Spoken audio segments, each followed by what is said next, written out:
The president thinks that there is an extremist threat to our democracy. The president has been clear as he can be on that particular piece. And it showed the worst drop in math and reading scores in decades. It demonstrates that we have to move to clean, reliable energy. KJP says that the president believes that there are extremists that are a threat to democracy. Schools testing scores across the nation plummeted. New survey out of the last 2 years of education. Bank of America is issuing race-based loans.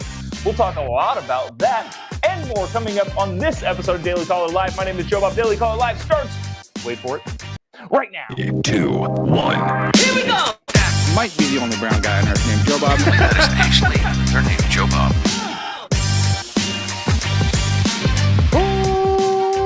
Live from the dingy bunker, completely cut off from the outside world, except for you fine folks. My name is Jobob. This is Daily Caller Live. Thanks so much for tuning in on today. It is September 1st, the year of our Lord 2022, my sister's birthday. Happy birthday, Callie. We've got a lot to talk about. Bank of America is at the top of the headlines, I think, pretty much everywhere for a race-based home loan based on your race and ethnicity. Now, when labeling this Chiron, I kind of tried to figure out if I should say a Bank of America's racist loan, but I figured race-based is probably a little bit more fair. But regardless, it's happening. We'll explain entirely what that is. We'll go ahead and do that first. This is wild. If you haven't already, would really appreciate you clicking the little like button, the little share button, or engaging with the post in any way, shape, or form. Let us know what you think about Bank of America's new move. But this from NBC News. Bank of America's Community Affordable Loan Solution aims to make sustainable homeownership attainable for more Black and Hispanic families, offering zero down payment, zero closing cost mortgages. Where do we begin? Well, probably with what's actually happening in the article. I'd like to just read off what's going on here, and then we'll discuss the probable insanity with this type of loan that I believe is racist and not going to help anybody. Actually, will probably damage some of the communities that it's supposed to help. The option will first be available in certain neighborhoods in Charlotte, Dallas, Detroit, Los Angeles, and Miami. The new mortgage, called the Community Affordable Loan Solution, generally tends to be bad for minorities, those types of things, named those types of things, but we'll get into that in a second, aims to help individuals and families obtain an affordable loan to purchase a home, the bank said. Now, doesn't that sound nice? Homeownership strengthens our communities and can help individual families build wealth over time. AJ Barkley, head of the Neighborhood and Community Lending for Bank of America, said in a release. Here's where it gets interesting. Our Community Affordable Loan Solution will help make the dream of sustainable home ownership attainable for more Black and Hispanic families. They're saying it out loud. Wow. And it's part of our broader commitment to the communities that we serve. Okay, all right. Here's the kicker. The loan requires no mortgage insurance, which that'll be interesting. I'm pretty sure that's a federal thing. I don't entirely know that the banks can get around that legally, but I guess we'll see.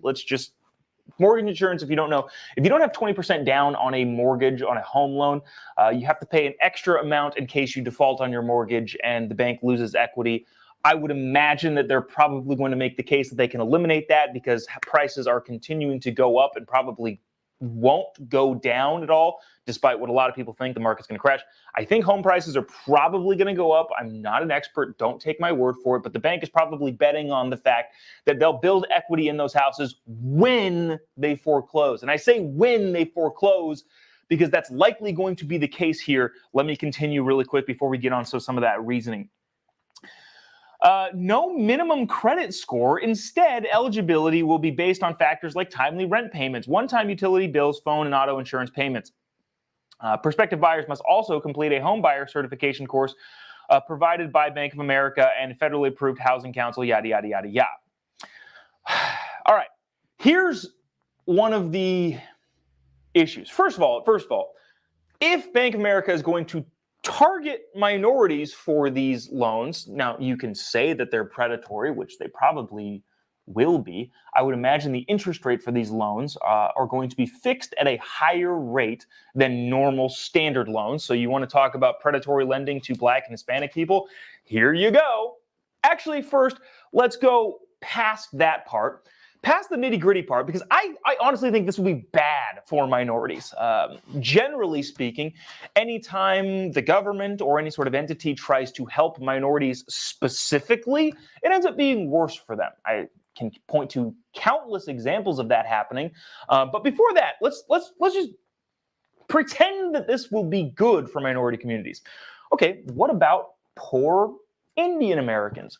What about poor Southeast Asian Americans? What about poor, I don't know, any other minority group that comes into the country or, I don't know, immigrates here or has darker skin than white people? Are we just going to just pretend that they aren't poor also, or not help those poor communities? Or maybe, I don't know, maybe we're just trying to boost our ESG score in the banking world. Okay, cool. So that's out of the way. But in terms of actually helping these communities, one of the things that mortgages do, and I happen to be relatively familiar with this, I kind of deal with quite a bit of real estate. I'd call myself an amateur real estate investor. But one of the big reasons why you have to have 20% down in order to buy a house, or at least some sort of down payment. I don't know that 20% is a great number. I don't know that 10% is a great number. I don't know if 50% is a great number. But one of the reasons why you have to have that money down is to prove to the bank that you can save money for a rainy day. Because things happen in life, unexpected medical bills, losses of employment, divorce, so many things happen over the course of your 30-year loan that the bank wants to make sure that you're the type of person that has the ability to save money for a rainy day, because rainy days are not if, they are when. When something bad happens over the course of your loan, will you have the ability, or will you have already had the ability, to save the money in order to cover that gap, whatever it is, 6 months, a year in your mortgage, to not lose your home? That's the reason why you have down payments at all, so that you can prove any sort of ability to make your payments when something bad happens. Now, if you have people with zero down payments and zero credit score checks, all that you're going to do is put bad people, or not bad people, they're not bad people, put people with probably not the best financial history into a position to lose a home 15 years, 20 years down the road. When you give out mortgages to people who are, I don't want to like degrade people here. I'm just talking about a certain type of person that saves money and proves themselves to be financially responsible. If you give loans to people that are outside of that group that can't save money and are not financially responsible, what's going to happen inevitably is they're going to lose that property. If I were super cynical and take out the race component of it, just get that out of here. If I were super cynical of Bank of America, I would look at them and say, okay, so they're going to give loans to people who shouldn't be able to buy homes. Those people are going to then be able to buy properties. That property is going to increase in value, and either Bank of America will write them a new equity loan in order to cover the first mortgage that they can't pay because they weren't qualified to begin with, or Bank of America will use those families and those people to build equity in property for, I don't know, 10, 15, 20 years, 25 years, however long it takes for those people who are not qualified in the first place to default on their loans and then take the home back and further enrich Bank of America, who has now built equity in a home that they didn't have to purchase. And they've been making loan payments on it ever since. So let's just say 15 years of mortgage payments and the equity, that's what Bank of America is going to build. I would imagine that's going to be a big moneymaker, and they're doing it on the backs of people who are unqualified for loans. That's what I think will probably happen to these sorts of things. So take the whole race thing out of it. Giving loans to unqualified people is you want to talk about predatory lending? Here it is.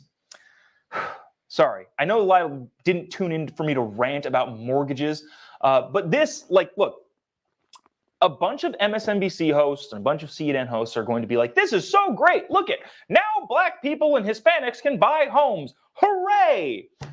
Without considering what happens 10 to 15 years down the road. Again, take race out of it. We're talking about qualified people. Whether or not you're qualified is whether or not you should be able to buy a home in the United States of America. And that, in a lot of ways, is not because the big, mean banks don't want to loan you money. It's that you need to prove that you can do it for yourself. It is a selfish thing, really, to be able to save money and be able to financially be dependable in order to buy a home. It's not really the qualifications that you need in order to be able to make a mortgage work is not necessarily something mean coming down from the bank. It's something that, hey, look, I've proven myself, and these standards that I'm living up to in my life and these decisions that I'm making and these financially responsible processes that I have are working. That's good. People being qualified for homes is a good thing. If you want to put in a program that helps people be more qualified from a lifestyle standpoint, I'm open to that. I'm open to hearing your suggestions, but just lowering the standards is not a good idea. I'm going to move on because I can go on this for all day, and I want to talk about other things lowering standards. National test scores plummeted, but you know what? I'm going to talk about lowering standards here. Here we go. The White House apparently lowered standards quite a bit when they hired one KJP to be the White House press secretary. And I know the Chiron, like poor KJP. I know a lot of you are like, she's evil. Yeah, I don't agree with her policy-wise, but at the same time, they threw somebody in that role that was just way over her head.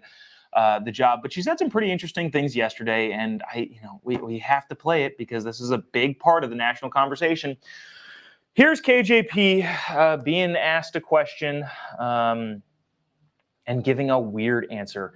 Also, if you haven't already, would love if you click the little like button, the little share button, or let us know what you think about the, in my opinion, predatory loans from Bank of America in order to, under the guise of helping minorities. Check this out from KJP. Let me know what you think. Life expectancies are going down at a rate not seen in a century, and part of that is being driven by drug overdoses. So what is the president going to do? And we agree. We see those same numbers as well. But the fact that we are securing the border, the fact that we are securing record levels of funding from DHS so they can stop illicit drugs from entering into the country, the fact that it's not just drug traffickers that we're dealing with as well. We're stopping financiers. This is what's happening with this under this administration. Look. So that's I don't know if you knew that. That's actually what they're doing. They're securing the border. That's what this administration has been doing. I also so let's give her some sort of grace too. She's put in a terrible position by her boss. President Biden has done absolutely nothing to stop the flow of illegal immigration at the border. And so she's just in a bad spot. Like, how do you argue something that is that poor of a stance to begin with? But again, I don't know. There's a better way to spin it when he says that sort of thing. We are working as diligently as we can to create an equitable cause for the people coming into our border, and we hope to solidify a way to make sure that those individuals are not being prosecuted without you just make up words. Just start throwing out jargon, because that's what Jen Psaki did. But instead, KJP says, no, we're securing the border. Again, she's not given a good hand to play with, but she plays it poorly every single time. Watch this. This is what's been making around. Rose says, securing the border, ? Yeah. Some of the comments are kind of funny. This is also kind of interesting. Tress says she's interviewing for a new job with CNN. Yeah, if CNN has any money left after how poorly their ratings is doing, yeah, that's her angle. I think around Christmas time, she's going to say, I want to take some time and spend with my family. And I appreciate the Biden administration for giving me this opportunity. And I will wait 6 months and go get a job at MSNBC and make bajillions of dollars, because that's what they all do. Anyways, this has been making the rounds on social media, Twitter specifically, the MAGA extremists that the president has been talking about and KJP has been echoing. Watch this. This is going to get wild. The president thinks that there is an extremist threat to our democracy. The president has been clear as he can be on that particular piece when we talk about a democracy, when we talk about our freedoms. The way that he sees is the MAGA Republicans are the most energized part of the Republican Party. This is an extreme threat to our democracy, to our freedom, to our rights. They just don't respect the rule of law. Okay. All right. So there's a bunch of people that I don't know. That I don't feel like I need to go super into this whole thing of just MAGA Republicans. Look, I'll say it. The extremes on both sides are wild at this point. The 10% on both sides of the political spectrum are going nuts. And if they just said that, hey, the small fringe minority of people that call themselves conservatives who are doing X, Y, Z, yeah, that's getting a little wild. I wouldn't go as far as to say it's a threat to democracy in the same way that I probably wouldn't say that, the 10% of the ultra left are a threat to democracy. I don't like what they say and I don't agree with them on anything, but I think they're such a small fringe of the population that it doesn't really matter. So I wouldn't go as far as to say any of the extremes are a threat to democracy. But the problem is, the president and KJP identifies all Republicans as MAGA Republican extremists. You can't call half the country extremists and think that they're going to be cool with that. Anybody remember the basket of deplorables comment from Hillary Clinton?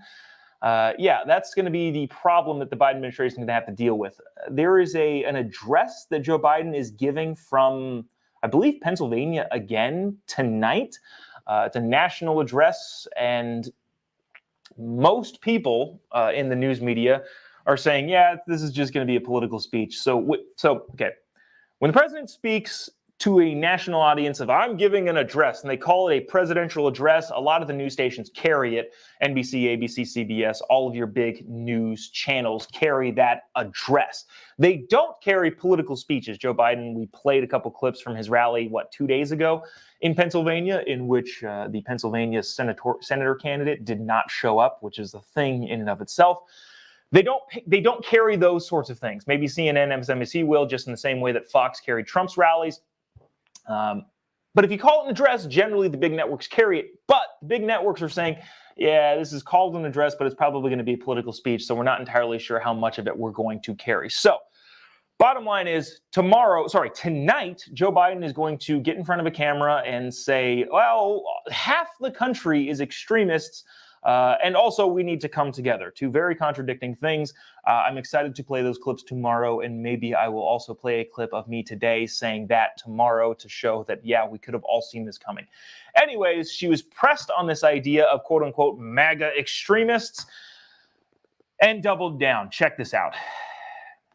When it comes to voters, how does the president differentiate between the ultra MAGA folks who he sees as an extremist threat to democracy and the average GOP voter? So, can't talk about voters from here. As you know, no. Average individual. Oh no, I get you.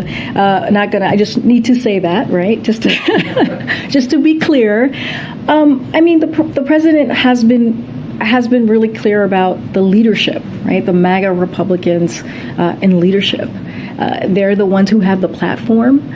They're the ones who, again, the extremist part of the Republican Party. They're the ones who, folks listen to in their own party. So interesting. She didn't name anybody in particular. Just says, well, no. We're just talking about the extremist part. And then doesn't go on to list anybody. Just says, in the leadership. Okay, so wait, like Mitch McConnell?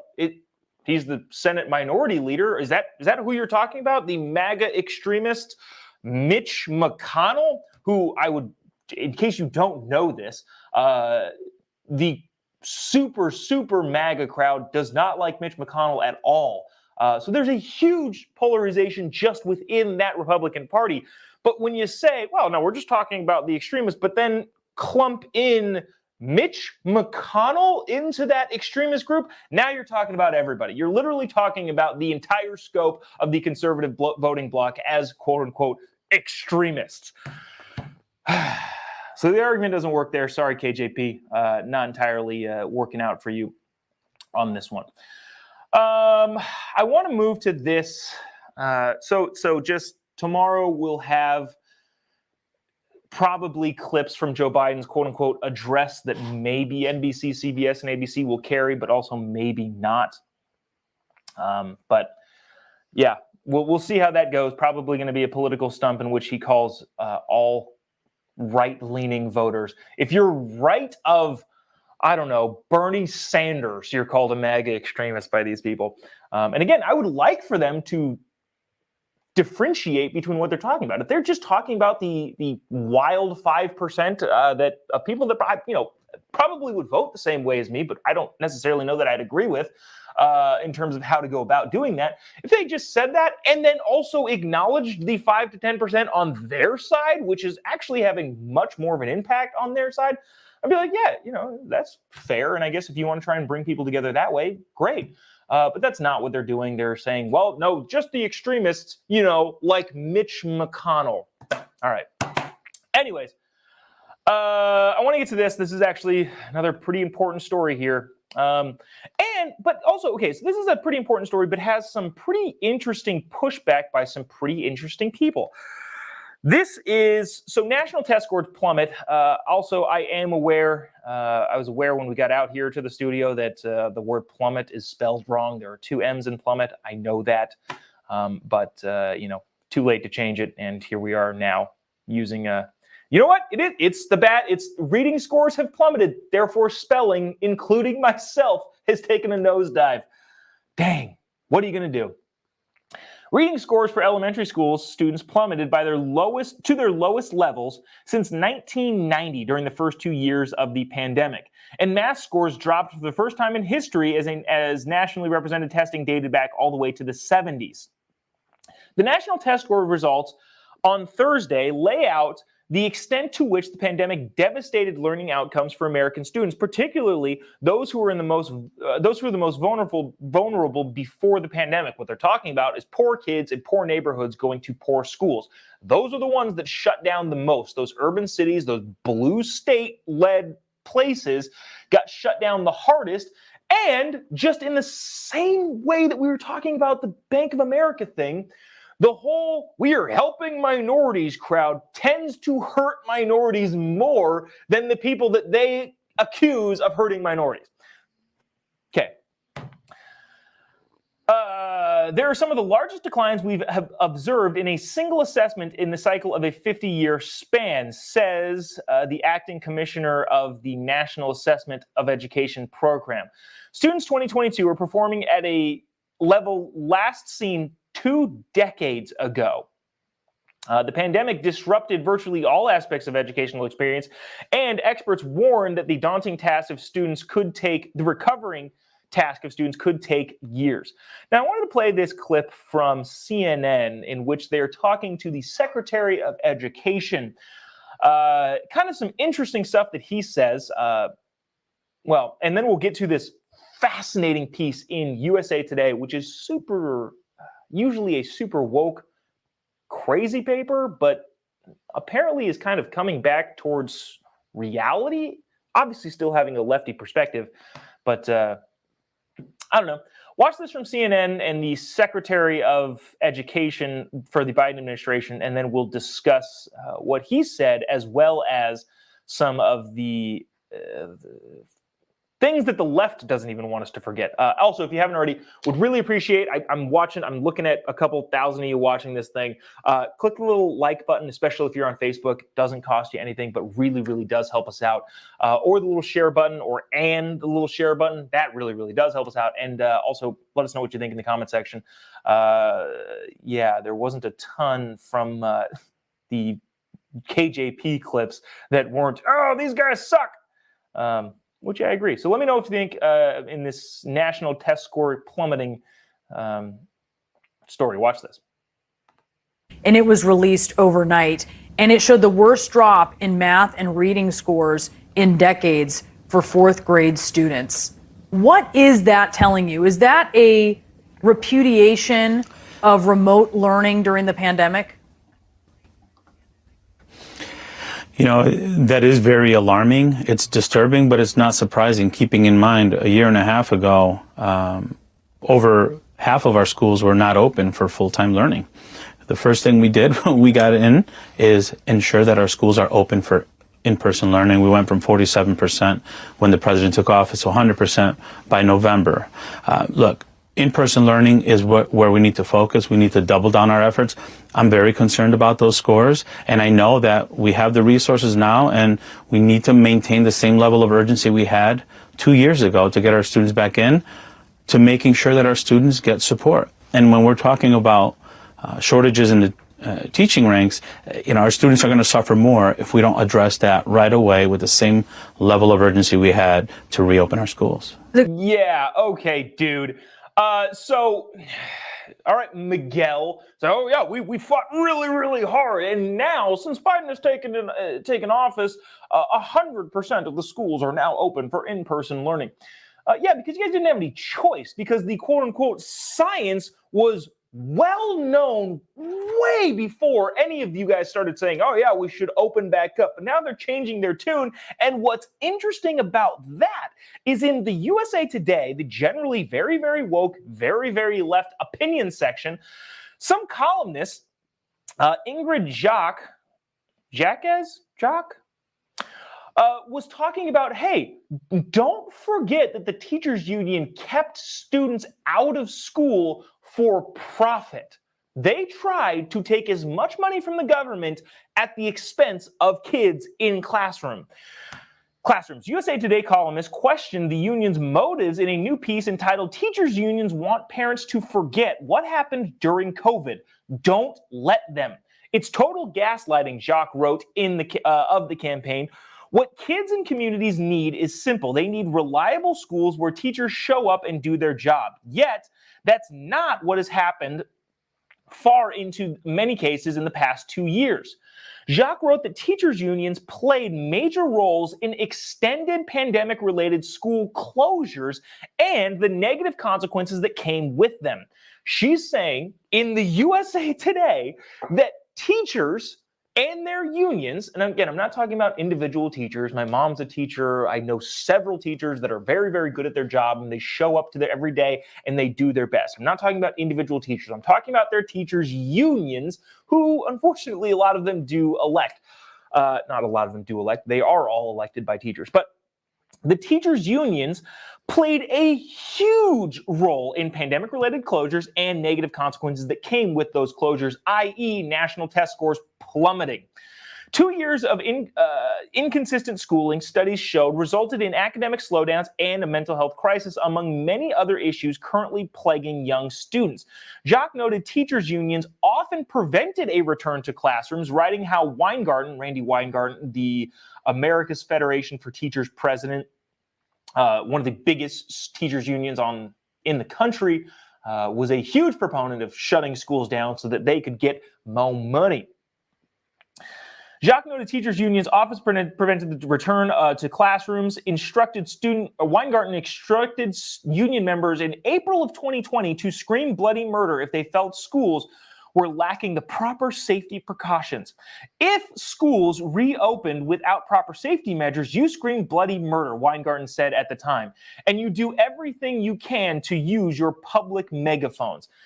The unions shut schools down for 2 years. They got as much money as they could, especially in places like California, where the teachers union is going to bankrupt the state because of how generous they are with their retirement plans that they can't afford. In order to help subsidize the badly negotiated teacher pensions and teacher pay, governments like California, or unions in California and across the country, said we need to shut schools down as long as we can and negotiate for more money. They used kids as leverage to get more money. It's just flat out evil. I don't know what else to say about it. The teachers unions, especially during the pandemic, were just flat out freaking evil. And Randy Weingarten, the American Federation of Teachers, were at the forefront of it. And what this columnist in the USA Today is saying is don't let them forget it. When we see national test scores plummet across the country, especially in places that shut down way longer like California, when we see national test scores plummet, don't forget what the teachers unions did to the kids of this country in order to get more money. They used your kids as pawns, and now the kids are seeing the negative consequences of being used as a negotiating tool.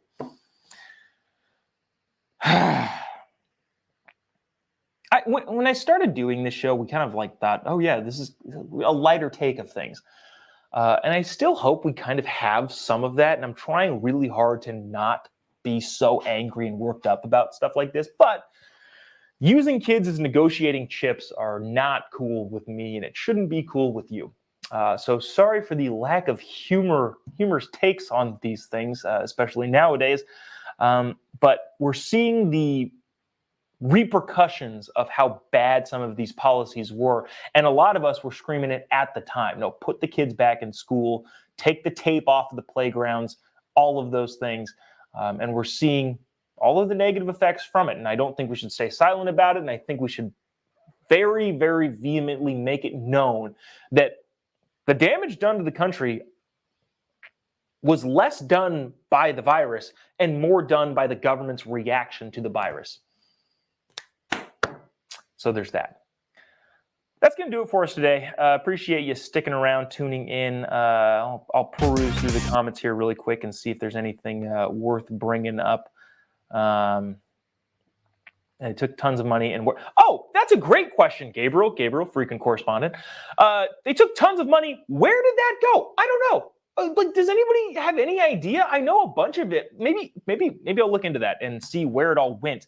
And see if I can bring that to you tomorrow after Joe Biden's address. This is a great question. The teachers unions took a ton of money and nobody really knows what happened to it. They bought sanitizer and like plexiglass things. And then Biden said, we're going to work on the air filtration. I don't think any of that actually happened. I think $1 billion, not $1 billion, billions with an S at the end of it got sent to these schools, and nobody really ended up knowing what actually happened to it. I'll dig into that, Gabriel. Good question. Thanks for pointing that out.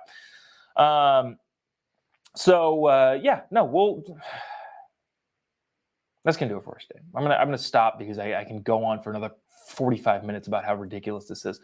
But thanks for those of you tuning in each and every day. If you haven't already, give me a follow on any of your social media accounts. I would appreciate it. Just type in Jobob. You'll be able to find me. Jobob at the Jobob Show. Chiron's still wrong. Just wrong on here on Facebook. Just type in Jobob on Facebook, social media. You'll be able to find me there. Would appreciate you doing so.